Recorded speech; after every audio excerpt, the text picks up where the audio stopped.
Hello, Beverly Donofrio. Welcome to the Seekers Forum. Thank you so much for joining us. Hello, Mark. Thank you for inviting me. It's lovely to see you.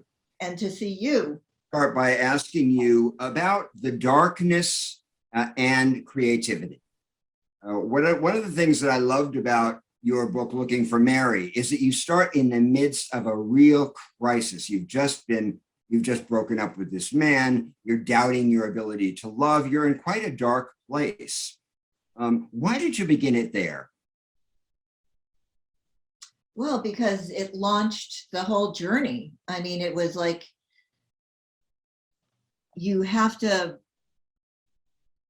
break down before you break through. I hit rock bottom. It was a real low point in my life. It was the middle of my life. I was 40 years old. It was not what I thought it would be. I thought that by then I'd written a book. It was being made into a movie. I was being paid to write another book. I had a beautiful house by the ocean. It was everything I ever thought I wanted. And I'd just broken up with a man, or maybe he broke up with me, or it was mutual is more like it. And my heart was broken, not so much because of that, but because of life, because I was all alone in a place. And I just moved to this town. I didn't know anybody. And I just felt unloved and unlovable and all alone, and had no idea how to change it. And that's where the journey for Mary, Looking for Mary, had to start, right? In that place of just decimation. Yes, and desperation. It was like I had to be desperate to go to God, because I had a lot of pride and a lot of anger towards the Catholic Church. And I just thought, what would happen if I did believe in God? Like, who would be my friend? You know, nice people? Right. And now I think, why would I want anybody but a nice person to be my friend? Exactly.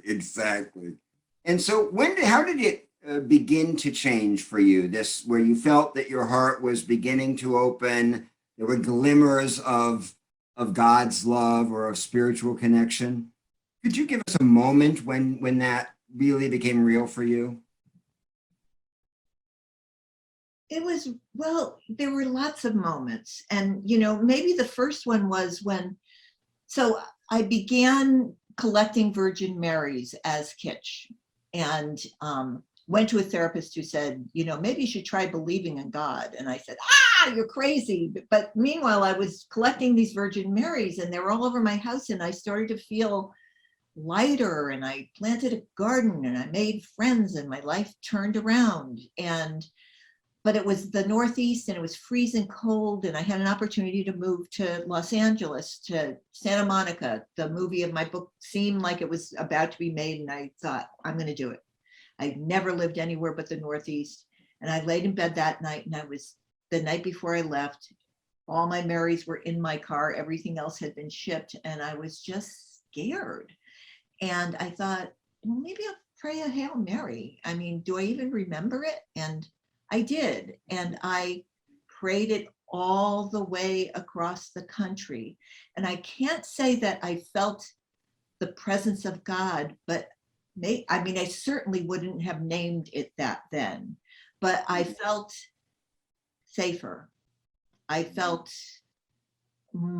I can't say I was in a womb, but I was not as scared as I had been. So that was definitely a turning point. And then I went off to apparition sites for this radio documentary, and people said, pray the rosary, it'll change your life. She's calling you, she'll use you. And I thought, whoa, what if the Virgin Mary really exists and is calling me and paying attention to me? And I mean, that was just so cool to even imagine that. And so I thought, well, for the purpose of this documentary, I'm praying a rosary every day just to see what happens. And I will act as though I had faith, and maybe it would follow. It was an experiment, but it was also my pride. It was the only way I could be comfortable doing that was for the documentary, not for myself, you know. Right. And it changed everything. It really did. And so what is it about Mary? What is it about the divine feminine that was so healing for you? Well, you know, I have friends who are very devoted to Mary and make an argument that she's fierce and she's the goddess in all her forms. And I believe that too.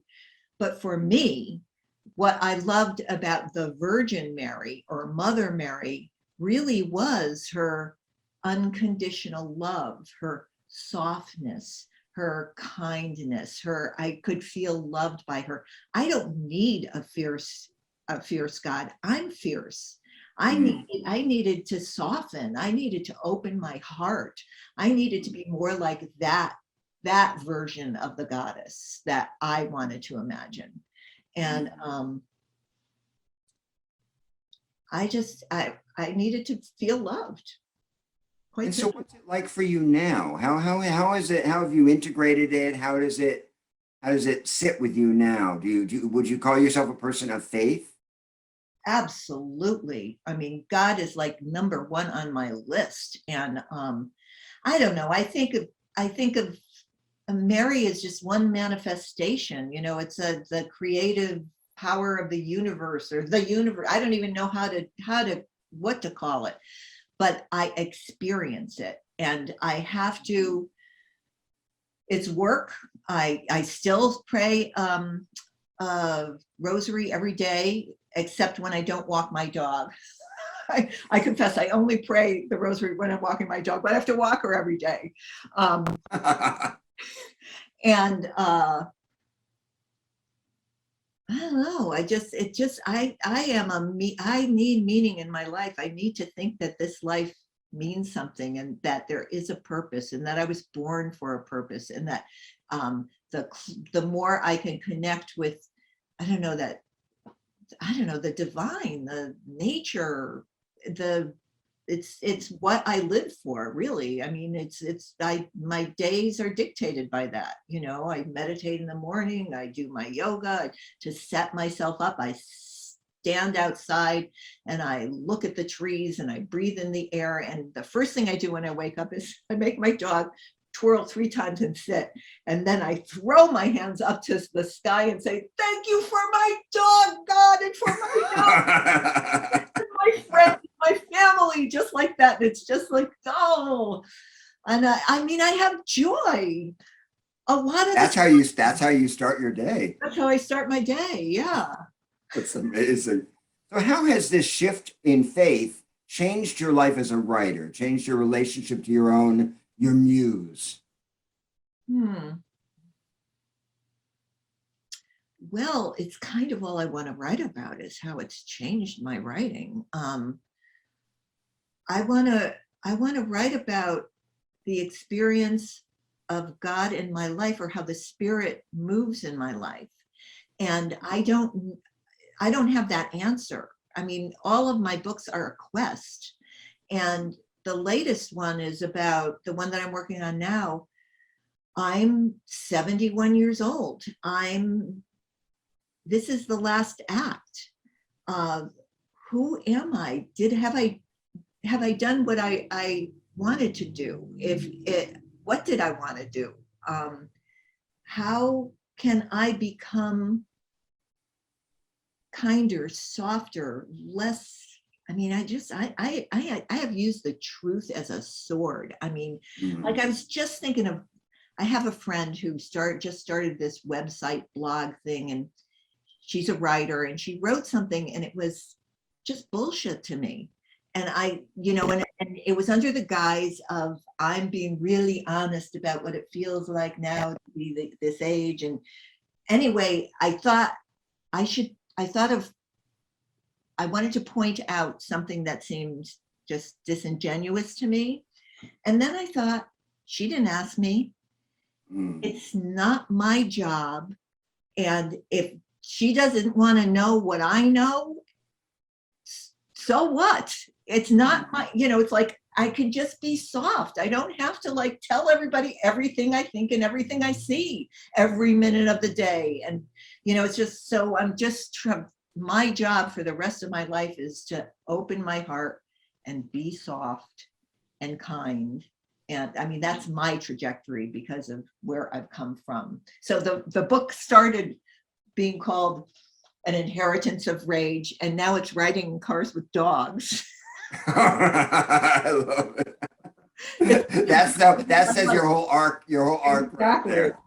That's funny. Exactly. But I often think of this line from Tim Sybels, a poet. He said, "I didn't know what I didn't know, and then I knew." And that's what writing does. I don't even know what I'm going to know by the time I'm done, Right. And that's exactly what I was just going to ask. I was just going to ask you about that, about the necessity of going into the unknown and unknowing and into the shadow for those rich things, those surprises and stories and things that are there. Could you speak to that a little bit? The importance of going into the dark, into the unknown in the creative process? No. It's almost like it's all unknown. I mean, I think that uncomfortable places. Oh, the uncomfortable places. Why write if you're not going to do that? It's like, my whole thing is to show my shame.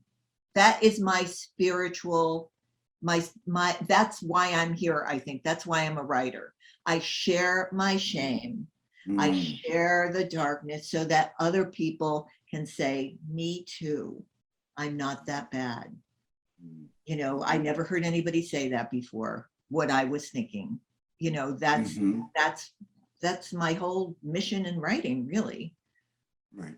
So it really is for you. It is a spiritual process for you. It's an emotional, spiritual Totally. healing and evolution. Yeah. And even intellectually, like with my first book, I wrote it and I had a contract. I handed it in.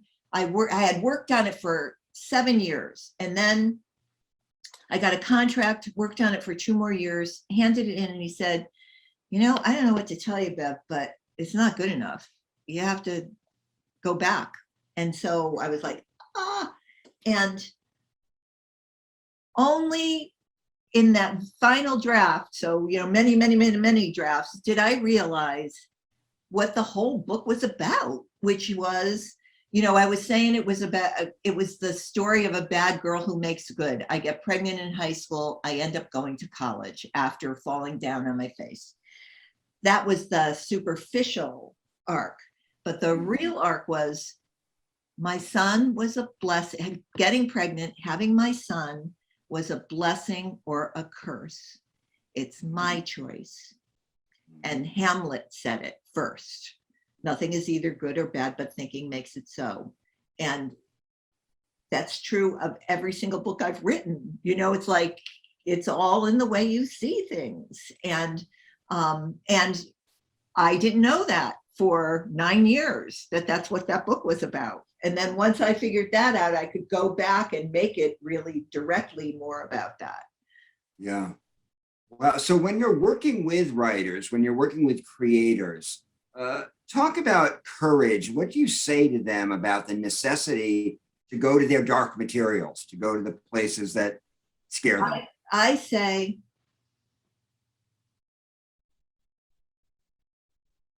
your writing is probably going to stink the first time you approach it. And don't get discouraged because you have so many walls built up between. You have to go back and relive those moments. That's where the healing happens for you as a writer. But you're going to have all kinds of resistances to that, and it's going to show in the writing. It's going to be flat, or even the grammar is going to be, it's so obvious. Once, to me as the teacher, having gone through this process with so many memoir writers, and I just say, and you just keep at it, and the writing itself breaks down, the effort itself breaks down those walls. And then So then you get to relive it and re-feel those things. And then you have to craft it for someone else to want to read. And I think that's where the real healing comes. That's like, it moves the experience from the emotional side of the brain to the logical side of the brain, which is what EMDR does, the rapid eye movement and tapping. I see so many people transform in the process of writing their books. They're just different people by the end of the book, hands down, every single one of them. And I used to have qualms. I teach at a graduate school, and people come wanting to publish their books. They want to be professional writers. And I used to think, not everybody's going to be. Am I enabling people? Am I full of shit?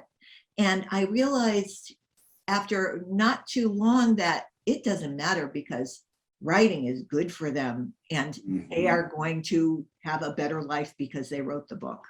So. Right. One of the things I really admire about you, and I love so much about your work, is that you're able to hold the grace, hold the spiritual elevation, and also be funny, be irreverent, be ironic, be self-deprecating. So you don't lose the shadow, so to speak. Your work always feels grounded. I'm interested, what do you think about the New Age movement and this idea that we can just sort of leap over the darkness and that it's an illusion? Do people really say that? Go into the light. Do people really say that and believe that? Oh, yes. Oh, absolutely. Oh my God, no. There's no way. It won't work. Forget it. No. It'll come up to bite you in another way. It's there. Right. But light, you don't have light without dark.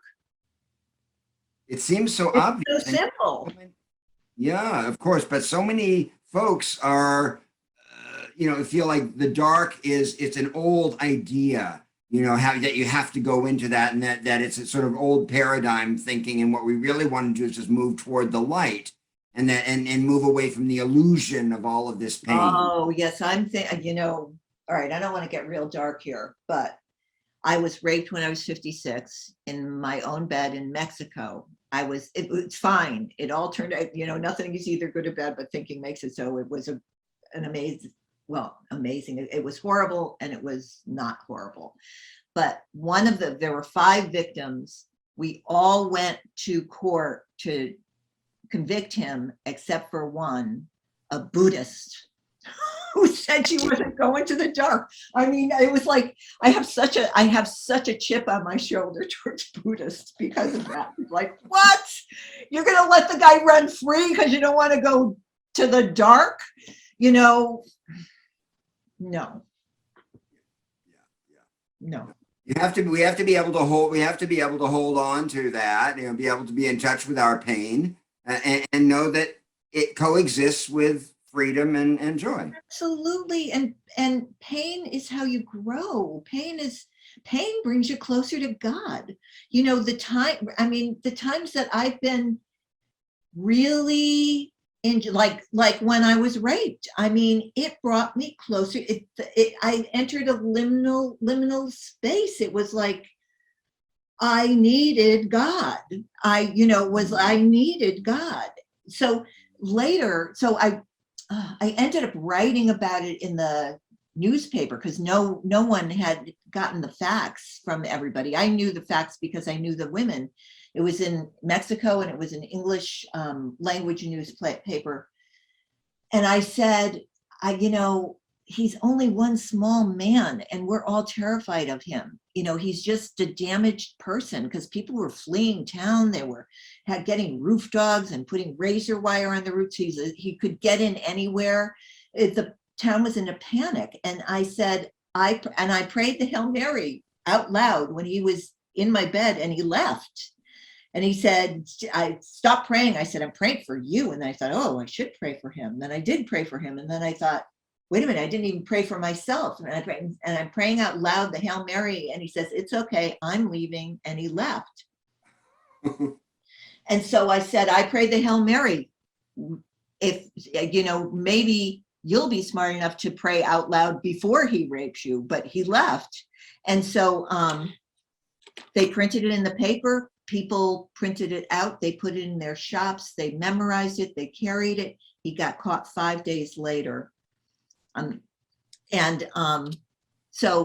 I'm telling you this story because a couple of years after that, my friend writes me and says that there'd been a kidnapping in town, and my friend is rich, and it was on her road, and she thinks that it was a mistake that they were going after her, and they got this Mexican woman and held her for 24 hours driving around in this SUV, and she remembered reading about the woman who prayed with the rapist, and so she prayed the Hail Mary, and they dropped her off at the corner of her street.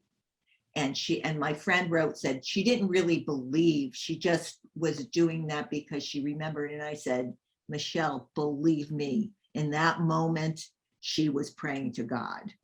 You know? That's an amazing story. Right. Yeah. Is that experience in your new book? It's in my third book called Astonished. Oh, I didn't read that book. Okay. So now I have to, in this book, it plays a part, but it's hard, being a serial memoirist, you have to rewrite, you have to, like I always have been a teenage mother, and it's really a big thing for me. So that's in all the books, but it has to be done differently and shortly. And, so anyway, it's only shortly done in this one. And that was kind of fun doing it in a different way, starting in a different place. And yeah. Tell me about your own creative process. I know that you live with books for years, and that you start and then they start over. And how do you keep the faith in your own creative process? Well, with me, it's like, it's always at least 10 years between a book because something has to happen, so, but I don't know if I'm a call to writing or addicted to writing. I have to write. So for those 10 years, I'm trying to write a book, but nothing's happened yet. So I'm like, casting around and writing essays for here or there, and this last one, I kept writing about my childhood, not knowing why. Anyway, finally, I got it. And it was with the grace, I took drugs. I did ayahuasca. And I had the beginning of my book because of what happened there. And it just like, whoa, now I know why I have been writing about my father all this time. And, it was. Ooh. Can you say more can you tell us about that experience with ayahuasca? Oh God. Well, I took the drug, and first of all, I'm by far the oldest person there. I've completely forgotten I'm going into too much detail. Let me get to the chase. So I was told by a friend, I'd never done it before. My friend had done it many times in Peru and stuff. And she said, get a good seat near the musicians. So I go into the room where the ceremony is going to be. There are 30 mattresses lined up with buckets to vomit in. And there's a dais where the shaman will sit. And I see the instruments of the musicians, and there is one spot across from her next to another spot that has a baseball cap on it. And I thought, do I really want to spend the night next to a man? And then I thought, well, damn it, I'm not going to let a man chase me away from the best spot. So I take the best spot. And I sit there, and we've been told to be silent in the ceremony room. And this man comes in, and I had seen him earlier, and he stood like this, like a cop on a corner with his legs spread, and big guy with butch haircut. And he comes in and he starts going, and when I saw him, I thought, I'm staying away from that one because my father's a cop. I have a thing against men, believe me. So he's there and he starts going, and I'm like, oh, you're supposed to be silent. I'm like, oh my God, are they going to shut him up? And then he keeps doing it. And we go up and we say our intentions and we drink this stuff, and it's getting worse. And then he's moaning, and I'm just fit to be tied. And I'm like thinking, what have I gotten myself into? And I'm uncomfortable and everybody else is vomiting and I can't vomit. And it's this man and he's violent and he's breathing violently and I'm stuck next to him. And what about me? So you're told to call an angel if you need to go, these helpers to the bathroom. And I did. I called her over and she says, is that man bothering you? I said, yes, he's been doing that before. So anyway, they take him out. So then I'm sitting there and I'm like, you're supposed to sit up, and I'm sitting there and it's horrible. And they said that 2.5 hours in, the shaman's going to offer a second cup, and she's going to turn on her lamp. She turns on the lamp and they bring him back in and kneel him in front of her and give him a second cup and put him back on the mattress. And I'm like, fuck me, fuck this. So I turn on my side and I put my pillow over my head and I'm out of here. Like I'm just, oh. And then, they come and tap me on the shoulder. The shaman would like to offer you, I don't want another shot. And so like this, and finally I start dozing off and I hear him talking. So I whip the pillow off my head and the shaman's kneeling in front of him, blowing smoke on him, patting him and whispering, and he's talking back. And I think, oh, I guess she's giving him a blessing. What if she comes to give me a blessing? I'm full of venom. I couldn't receive it. And she stepped right over me and blessed all the 30 other people except me. And I'm thinking, I'm leaving after the sharing circle at 11 o'clock. This was horrible. And then I go out and I see the angel that had taken him out. And I said, now it has occurred to me, I was raped 15 years ago in my own bed. There's this violent man next to me. And so I said, I was raped 15 years ago and that man was violent. She said, well, that man has been violent in his life. He was having a very hard time. And I think, I don't give a shit if he's having a hard time. And I'm going around telling everybody how horrible the night was. And I can't believe they put me next to this man and he was violent, blah, blah, blah, and gathering my people. And they've all and it was all the people who had bad experiences. So we go into the sharing circle the next day and we have a talking stick and I'm going to be the last persons because they're going clockwise. And the man who had been next to me was about 6 people before me. And he says, I have believed since I was a child that my father was going to kill me. I have lived my life believing my father's going to kill me. I have a family. I have a wonderful wife. I have a good business, and I'm terrified every day of my life.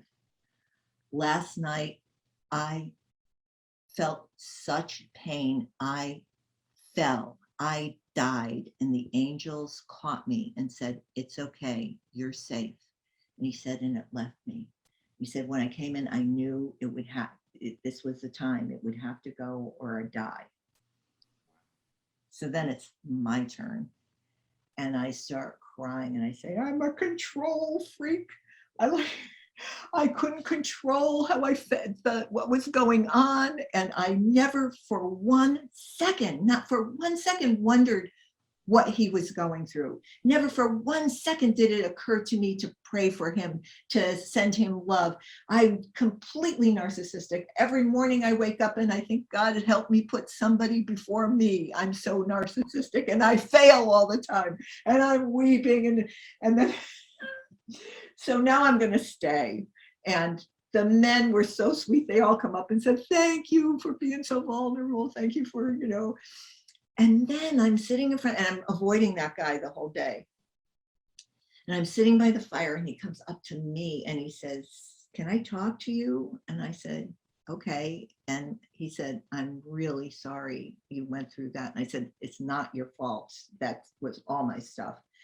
And he said, when I came back in the room and saw you lying on your side, I decided I was going to stay up all night to protect you.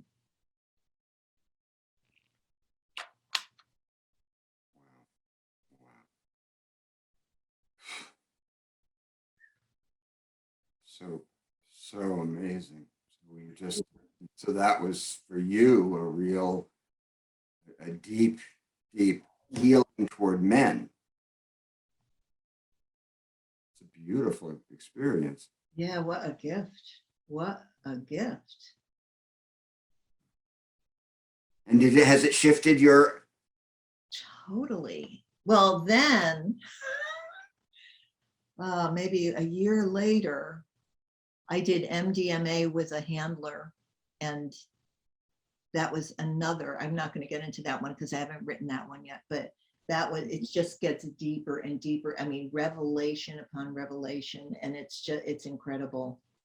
Incredible. I mean, I'll just say this, my father was a cop, and my father was violent towards me, you know, not horrible. He was an Italian man with a temper in his generation, but he also thought he was protecting me. Mm, mm, mm. Trying to control me, to protect me. Right. And that's what we do. I mean, that's why we turn that on ourselves too. Right. Incredibly mean to ourselves because we're trying to protect ourselves in some way. Right. True. We don't always realize that.